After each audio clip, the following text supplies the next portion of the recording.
Ladies and gentlemen, boys and girls, welcome back to the podcast and the YouTube channel. Sal Vetri here, and today we have a 3-game LPL, just the China League slate, but we still have $175,000 prize pool, crazy, for the Sunday slate that is technically going to be starting early in the morning on the East Coast for Sunday, April 19th. We have that 3-game slate, $50K up top, going to get into it today. But before we do, I want to make an announcement that down below in the description, hopefully by the time you're seeing this, it's still available. There's going to be about 6 spots left in a best ball for free to enter mock draft that I'm doing tonight. I'm going to be in it. I'm going to be recording the mock draft.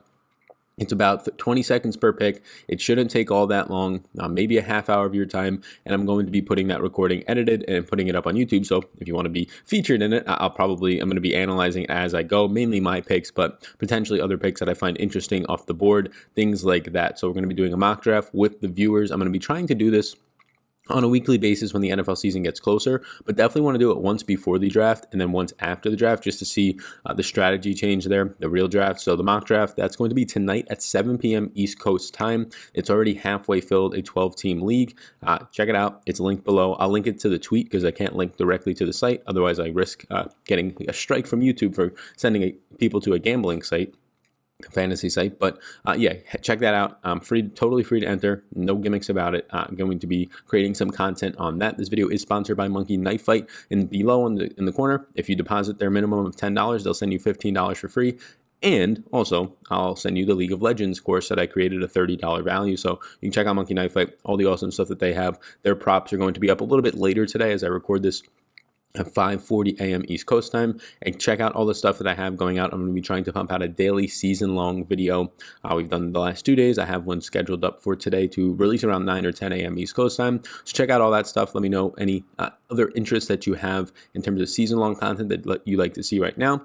I'll get that mock draft up as well, probably by tomorrow. So thank you for being here. We crushed through 20,000 subscribers.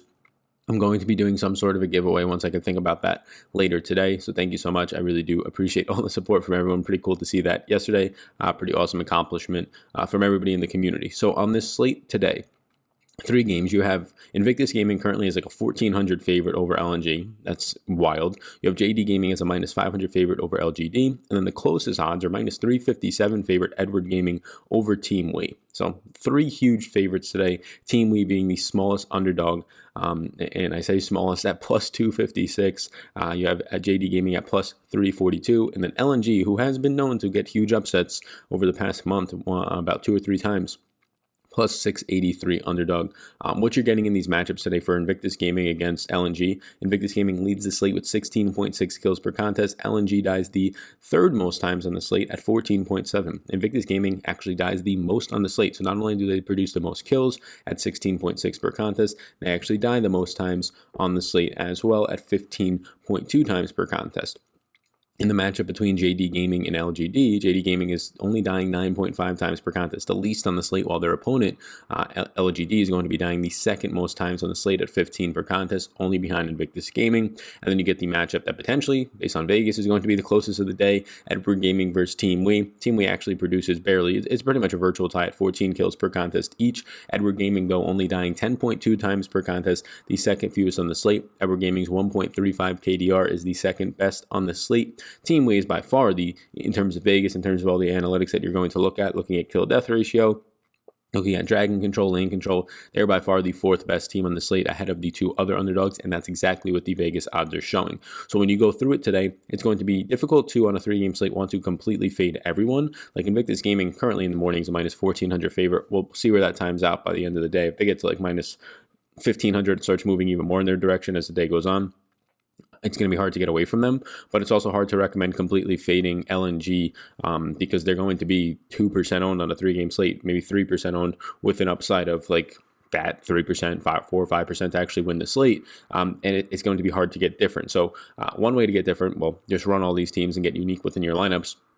I do think that getting different by having your one-offs, if you decide to go 4-2-1 on a 3-game slate, and then you really have to get everything right in terms of the victories, but one of your one-offs being a mid lane or an AD carry, it makes your lineup more unique because those players are normally expensive. Those are normally players that people aren't squeezing into their lineups. So it makes your lineup unique that way if you want to do either a 4-2-1 or a 4-1-1, which is a 4-1-1-1 is going to have a losing player in your lineup, so that's probably not the goal that you want to get to today, but a 4-3, a 4-2-1, a 3-3-1, but that one-off spot that you want to get to, if you can get it to being a high upside player, not a lot of people are going to have that because of the price points. I found that to be a little bit interesting as of late. So yeah, the Shy, your favorites are going to be the ones that stand out. The Shy is the best top laner on the slate in terms of damage percentage, in terms of kills per contest. Fine when it comes to assists, all that. Zoom at JD Gaming at 6,200 though. If you're talking about pure value, if you're talking about upside, leads the slate in assists per contest by 1.7, leads the slate in creep score, damage percentage is fine. If you're talking about pure upside for the price point, I do think that Zoom at 6,200 is probably the best top lane play on the slate, a minus 500 favorite. They practically win every single time that Zoom has started through 14 games now since returning about a week and a half ago. So Zoom, the Shy in that order. And then if you are trying to look for the underdogs here, I mean, Morgan is probably the one that stands out the most. We'll see who starts for LGD against JDD. I imagine it's going to be Lies, but Morgan's probably the one that stands out the most, has started 35 games this year, the second most on the slate behind the Shy. So I would go Zoom, the Shy, in terms of the three big favorites, I'd go Zoom, the Shy, and then Gino if Gino's going to start, and then Morgan as the one underdog. Zoom and the Shy kind of on a tier of their own right now. And it's going to be hard. Like if you're playing 150 lineups tonight, or if you're playing just say 1 to 5 lineups tonight, and you're trying to get different. Well, here's the thing. I have a lot of people reaching out because they usually don't play a ton of DFS, or they're just getting into it now, or they're starting to learn a little bit more, and they're telling me that if you're watching this and you're playing one lineup and do 150 max, and your expectations are that you have a chance to win that night, in theory you have a chance. You are never going to win that night. I'm not trying to crush anybody's dreams. Put that one lineup into a single entry at 20 max or 3 max. I'm not going to recommend cash games for this, but one of those types of things for upside. But if you were continuously putting 1 to 5 lineups into a 150 max lineup, if I have 150 lineups in a contest and you have 1, I'm going to beat you pretty much every single time. Now take that actual comparison that I'm doing and magnify that out to the huge 20,000 person fields where not only is it my 150, it's Awesomos, it's Bricks, it's people who are way better than me at DFS, and professionally doing this and making all their income off of it. Like it is so hard to actually win with your 1 to 5 to even 10 to 20 lineups in a 150 max. So like the people that are reaching out saying I haven't been winning, well, in theory, you're only 20% of the field wins a night, right? 80% loses a night. That's only 20% gets paid out a night in 150 max, and you're competing against 150 lineup people or even 100 lineup people with your one lineup. And then that's also assuming that you all have the exact same skill set, which isn't true. Your odds of actually winning or even cashing are so minimal over the long run that you're burning your money. But if you realize that you're burning your money and you understand that you're just doing it for entertainment, that's fine. But if you're reaching out to me and you're saying, why am I losing? This makes no sense. It's a pure odds game.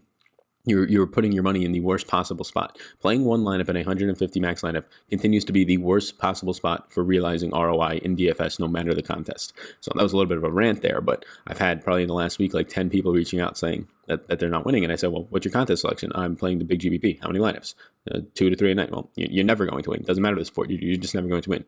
Now somebody might come in here and say, I won $10,000 once doing that. Okay, well, you out of the 50,000 people that have watched my channel are probably one of the only people that has done that with your one lineup. So it's probably not the strategy that you want to aim for. With that being said, heading over to the mid lane now. Yeah, the mid lane options that I'm going to be looking at, they're priced in the order that you would want them. Rookie and Scout. Well, actually, to be honest with you, Scout is definitely going to be the second best mid lane option on the slate when you factor in the Vegas odds. But Teach 'em Out as the best underdog mid lane option makes it a little bit less appealing. So Rookie, Yageu from JD Gaming, Scout, and Teach 'em Out probably in that order is where I would go. Teach 'em Out by far the best underdog, leads the slate in kill participation, assist percentage, pretty much tied for second in kills per contest. When you start to go down a little bit more, there's really not anybody that stands out. Like I don't really want Maple from LNG. Even in a victory, I might even on a 3 game set, you're probably not going to be able to get away from it. Really good damage percentage.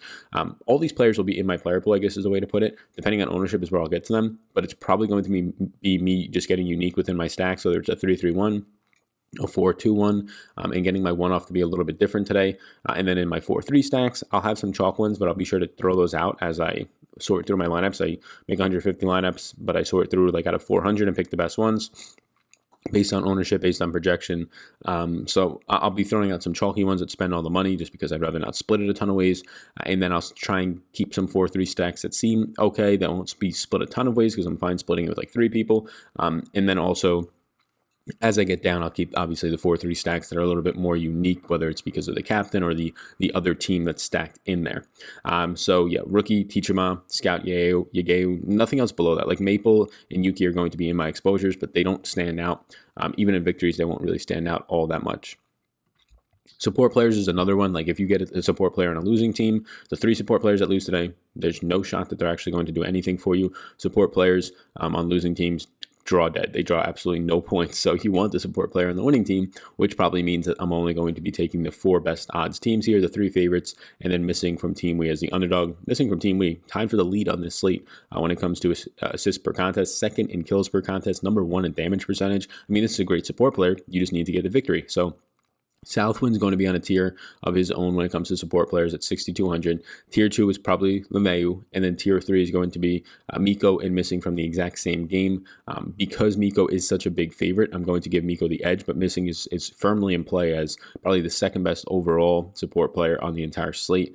You can argue with LeMayu that it's 2 and 3, but Southwind, a tier of his own. Southwind just 6,200. I mean, these price points are dirt cheap for these players.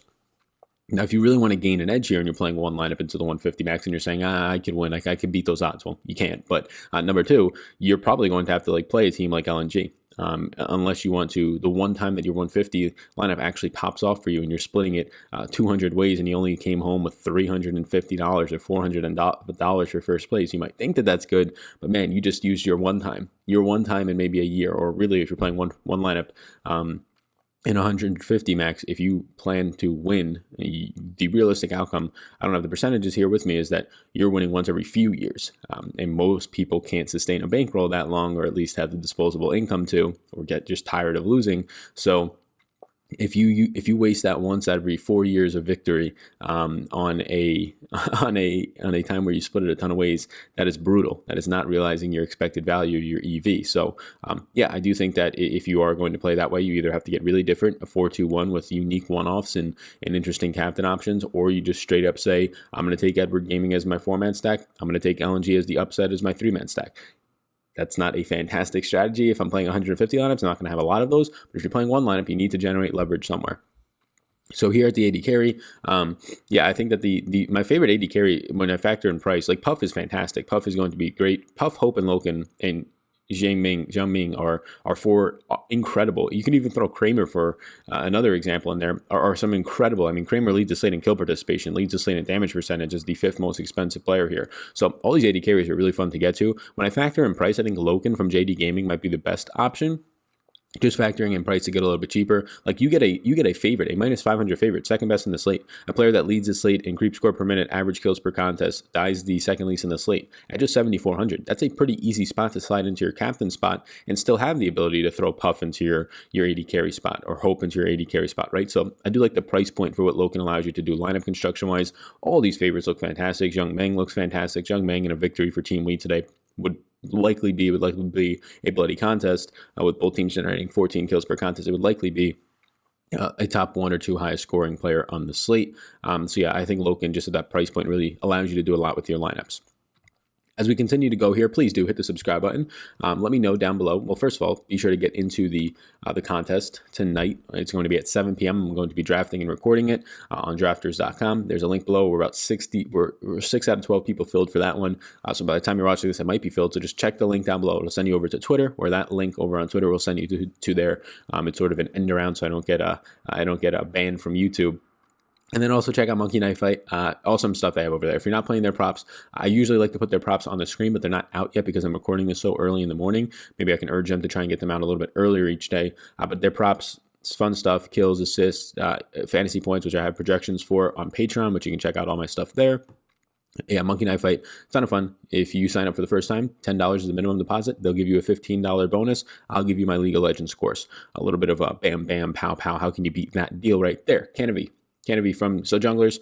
Canopy is going to be a jungler that probably stands above the rest here from JD. So JD Gaming, not the most expensive really at any position. until we got the jungler. Now, Canopy leads the slate in creep score per minute, in damage percentage, in kill participation, in kills by almost 1 per contest over anybody else.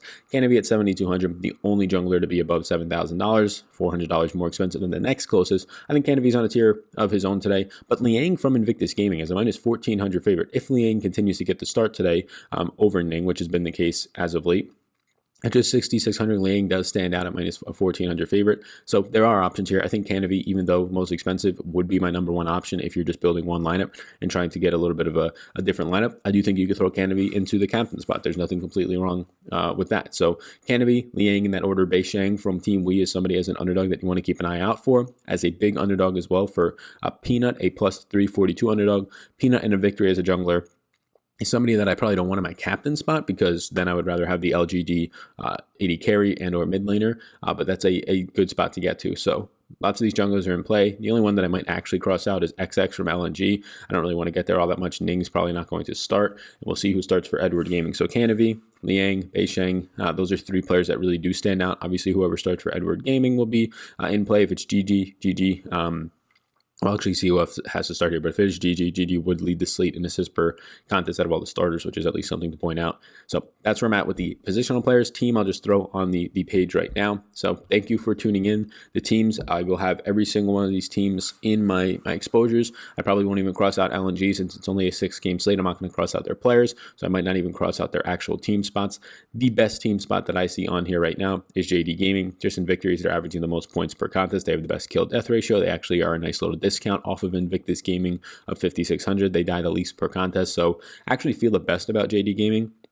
Who the hell knows? I can go all out the window with what's going on in the League of Legends the last few weeks, but I feel the best about them as a stack today. I assume their ownership will be high. Invictus Gaming, feel completely fine about them as well. That Edward Gaming team, we'll see where the ownership lies on each side, but I think getting unique within your stacks today, instead of just trying to jam in these crappy underdogs in LGD and LNG, I think getting unique within your stacks is going to be more, and creative really is going to be more important. So thank you for tuning into this video. Check out my Patreon down below if you have not yet subscribed over there. About 300 people getting a ton of esports value. Call of Duty stuff is going out next week. The models will be built for that today as well. So thank you. Appreciate the support, the continued support through this esports revolution and surge here, the renaissance of esports, if you will. So thank you. My name's Sal. Take care. Have a great start to your weekend, great rest of your day, and I will see you in the next one. Thanks for tuning in, and I hope you enjoyed that video. Above my head, if you're not already subscribed to this channel, I do ask you if you can please hit that subscribe button. It helps me out a good amount to reach more people. You can also follow me on Twitter. That's over there. Right in the corner is my @SalVetriDFS Twitter. And then above, you'll find my Patreon link. You can click on that if you want more exclusive content for me. Or a video is going to pop up, so why don't you check that one out as well. I think it's going to be beneficial for you. Thank you so much again for tuning in, and I hope you have a fantastic rest of your day.